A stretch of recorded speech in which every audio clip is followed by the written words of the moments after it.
Jones.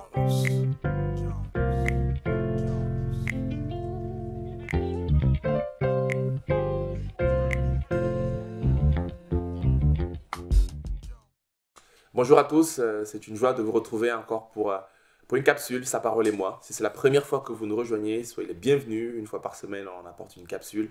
Mais n'hésitez pas, si vous êtes déjà là et que vous étudiez et vous écoutez régulièrement ces capsules, à le partager et à le diffuser au milieu de vous afin que cela puisse bénir quelqu'un d'autre. Merci pour vos encouragements et pour les messages que je reçois chaque jour, chacun d'entre vous. C'est une bénédiction. Ça m'encourage, ça me permet de pouvoir continuer de semer, mais surtout de construire ensemble cette belle vie que Dieu nous donne. Je propose de continuer notre série sur les dangers spirituels. Ça fera peut-être au moins 5 sujets que j'aurai abordés sur cette thématique. Aujourd'hui, je voudrais aborder la question de l'illusion spirituelle. C'est un danger. Lorsqu'on croit qu'on est en bonne santé alors qu'on est très malade, alors c'est un danger. Si je crois que je suis très important et que j'ai encore une cinquantaine d'années devant moi, alors que je vais mourir dans quelques jours parce que j'ai une maladie grave, c'est pas pareil. Alors c'est important d'avoir une bonne vision de ce qui nous sommes et de ce que nous faisons pour éviter d'être dans une illusion, une vie chrétienne illusoire. Lisez avec moi Apocalypse chapitre 3, verset 17. Apocalypse chapitre 3, verset 17. Il est écrit, c'est Dieu qui parle dans cette prophétie, car tu dis, je suis riche et je suis dans l'abondance. Je n'ai besoin de rien.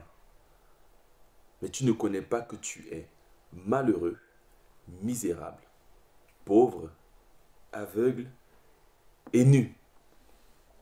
Amen. C'est une parole qui m'a toujours interpellé et qui m'a toujours frappé. Parce que dans ce texte, dans cette prophétie de Jean, Jésus s'adresse à une église. Et il parle à une église, beaucoup plus loin, à un chrétien, à un groupe de chrétiens qui se croient riches, qui se croient dans l'abondance, qui se croient prospères. Alors qu'en fait, elle est riche. En fait, elle est pauvre, elle est misérable, elle est aveugle et elle est nue. On est en face de quelqu'un qui vit dans l'illusion, qui vit dans une forme de myopie spirituelle, une mauvaise analyse de lui-même, et qui croit être en bonne santé alors qu'il est en grave maladie. Il vit un vrai danger. Et c'est important d'avoir une bonne vision, une bonne image de nous-mêmes. Parce que quelqu'un peut croire qu'il est en train de réussir, qu'il est en train de se diriger sur le terrain, sur le chemin de la bénédiction, de la prospérité, de l'approbation de Dieu, alors qu'il est loin de Dieu. Alors je vous invite à réaliser cette illusion sur plusieurs aspects. Le premier, l'illusion dans ce que nous faisons. Vous savez, dans l'Ancien Testament, lorsque Dieu a demandé à Moïse de construire le temple, il a donné des instructions précises. Il a donné des directives spécifiques pour le temple qu'il fallait qu'il construise. Il a mis des personnes avec lui, avec qui il devait construire ce temple-là. Il a donné même les instruments qu'il devait utiliser pour le temple. Il a dit qu'il fallait utiliser l'or pour certains outils et non pas les reins et non pas l'argent. Il fallait utiliser l'or précieux, quelque chose qui coûtait, qui avait une valeur précise. Et c'est comme ça que Dieu a décidé la construction du temple dans l'Ancien Testament. Et à plusieurs reprises dans l'Ancien Testament, on voit comment Dieu va mettre en évidence l'illusion ou bien la corruption qui est rentrée dans le peuple d'Israël. Dire, au lieu d'utiliser l'or, vous avez utilisé les reins.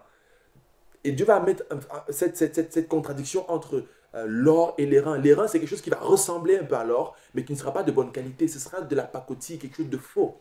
Un peu comme si on pouvait avoir un bijou qui a la ressemblance de l'or, mais en fait qui n'est pas de l'or.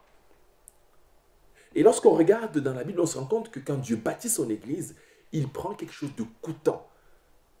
L'église, dans le peuple d'Israël, c'était coûteux d'être israélite par rapport à ce que Dieu faisait. C'était coûteux de construire le temple. Dieu ne choisissait pas les produits bas de gamme et à moindre prix. Il choisissait l'or, quelque chose de précieux. Et dans le Nouveau Testament, le christianisme est quelque chose qui a coûté aux premiers disciples. Ce n'était pas quelque chose de bas de gamme. Ce n'était pas quelque chose qui était universel auquel tout le monde accourait. Ça a coûté la vie aux premiers disciples. Ça a coûté la vie à Jésus. Et ça a coûté d'être chrétien parce qu'il fallait de la sainteté, il fallait de l'intégrité, il fallait une doctrine qui n'était pas corrompue, il fallait quelque chose de précieux. Mais lorsqu'on regarde dans l'Apocalypse où Dieu montre une image de l'Église qui était corrompue, qui se croit riche alors qu'elle est pauvre, on voit une Église qui est devenue bas de gamme. On voit une grâce bon marché. Il y a une différence entre ce qui est précieux, qui est de Dieu, et ce qui est bas de gamme. On a rendu parfois le christianisme bas de gamme, des conversions bas de gamme, un évangile bas de gamme. On a dit, bon, pour ne pas froisser les gens, on va arranger l'évangile pour qu'ils acceptent Dieu. Et on pourrait croire que notre succès est réel, que c'est de l'or. On pourrait croire qu'on est riche, on pourrait croire qu'on est précieux. Non, si nous voulons avoir quelque chose de précieux, il faut qu'on s'aligne aux standards divins qui parfois coûtent cher. Parce que l'église de Dieu, ce n'est pas une église bas de gamme. C'est une église où des hommes et des femmes ont été rachetés à un grand prix, où le standing est élevé, où Dieu réclame certes la sainteté, mais en même temps l'amour, la grâce, où on est enraciné dans la parole de Dieu et enraciné en Christ.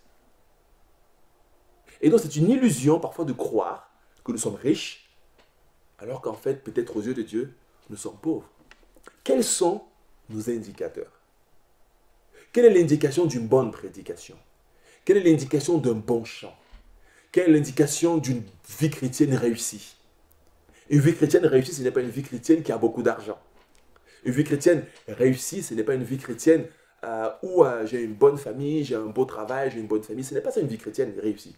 Si c'était le cas, l'apôtre Paul aurait échoué. Jésus aurait échoué. Ce n'est pas ça l'indication d'une bonne vie chrétienne. Une bonne vie chrétienne, c'est une vie chrétienne où, comme Jésus dit, le grain de blé tombe en terre et meurt et porte beaucoup de fruits. C'est une vie chrétienne ayant des fruits. Une vie chrétienne marquée par peut-être la mort à soi-même. Et si Dieu peut-être vient regarder notre vie, que va-t-il regarder? Nos acquis ici-bas ou nos acquis dans l'éternité? Alors je vous interpelle au travers de cette capsule à dire, faisons attention d'avoir les bons indicateurs dans la marche avec Dieu. Parce qu'on peut se fixer sur quelque chose de mauvais alors que Dieu regarde autre chose. On peut croire qu'on est riche alors qu'en fait on est pauvre. Qu'est-ce qui fait, à moi en tant que pasteur, qu'est-ce qui m'amène à dire que j'ai fait une bonne prédication? Est-ce que c'est le nombre de vues sur YouTube ou sur Facebook? Ou est-ce que c'est le nombre de amen ou d'applaudissements que j'ai à la fin du culte?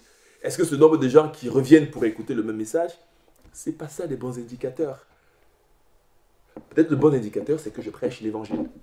Que je reste fidèle à l'évangile. Parce que ce que Dieu attend de nous, ce n'est pas le nombre de vues, le nombre d'approbations, le nombre de personnes, le nombre de succès que cela va apporter, mais c'est le fait que je sois fidèle à ce que Dieu a dit.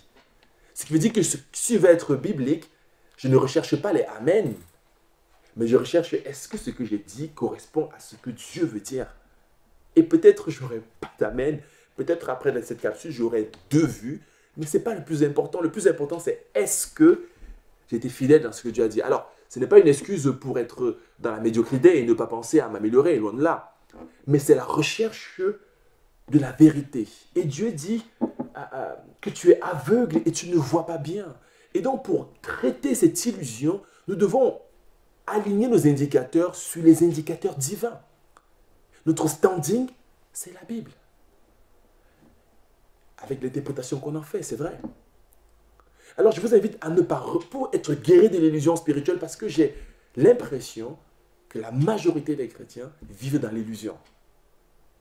De croire que ce qu'ils font est approuvé de Dieu, alors que ce qu'ils font est plutôt approuvé des hommes, et non pas de ce que Dieu dit. Alors, mon objectif précis, cette alerte danger spirituel, c'est de focaliser notre vie, non pas sur ce que les hommes disent, mais sur ce que Dieu dit. Est-ce que je suis biblique dans ce que je fais? Est-ce que je suis en accord avec le christianisme? Est-ce que je suis chrétien? Parce que parfois, on pourrait se poser la question de se dire, est-ce que je suis chrétien? Tellement cela a été déformé et transformé. Est-ce que ce que je vis est en accord avec ce que Jésus vivait? John Wesley, un célèbre prédicateur, avait l'habitude de dire que son standing de vie, c'était les béatitudes. Il relisait plusieurs fois dans l'année le sermon de Jésus sur la montagne. C'était cela, son standing de vie. Est-ce que je suis pauvre en esprit? est-ce que je pardonne? Il dit ici qu'il s'appliquait à voir que est-ce que dans le sermon sur la montagne, est-ce que dans les paroles de Jésus, est-ce qu'il y a quelque chose que je loupe et que je manque? Pour certains, c'était le christianisme béaba, c'était les choses rudimentaires. Mais plusieurs personnes, en délaissant ce qui était essentiel, se sont embarquées dans des choses complètement utopiques. Parfois, on se dit, mais est-ce que c'est ça le christianisme? Arrêtons de vivre dans l'illusion chrétienne. Vivons dans un christianisme authentique, enraciné dans ce que Dieu dit. Est-ce que ma vie chrétienne est en accord avec ce que Dieu m'invite à vivre?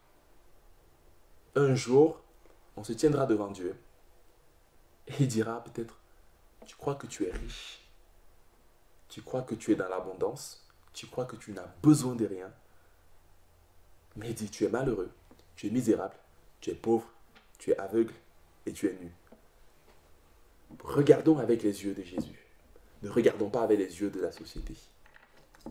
Elle n'est pas mauvaise, la société, mais ce ne sont pas les yeux de Jésus. Regardons avec ses yeux à lui. Et nous serons bénis. Je conclue avec cette petite pensée. Jean-Baptiste entend que Jésus fait beaucoup de miracles, des manifestations surnaturelles. Il envoie ses disciples. On voit ça dans l'évangile de Luc. Il envoie ses disciples et dit, mais es-tu réellement le Messie? Jésus ne va pas dire, écoute Jean-Baptiste, tu es mon cousin, on se connaît. Jean-Baptiste, il y a une foule de personnes qui m'entendent. Jean-Baptiste, quand ma mère a rencontré ta mère, pauvre. Ça, c'est un indicateur important. La bonne nouvelle est annoncée aux pauvres. Il y a des gens qui n'ont pas d'argent. La bonne nouvelle est annoncée dans les villages, les campagnes, reculées, et annoncée aux pauvres. Alors, je suis le Messie. Il a répondu de manière factuelle parce qu'il a répondu en accord avec les prophéties de celui qui allait venir. Alors, quel chrétien es-tu? Es-tu un chrétien engagé, enraciné en Dieu? Es-tu un chrétien qui vit pour Dieu? Es-tu un chrétien qui porte les marqueurs du christianisme biblique? Alors, si c'est le cas, tu es dans la volonté de Dieu.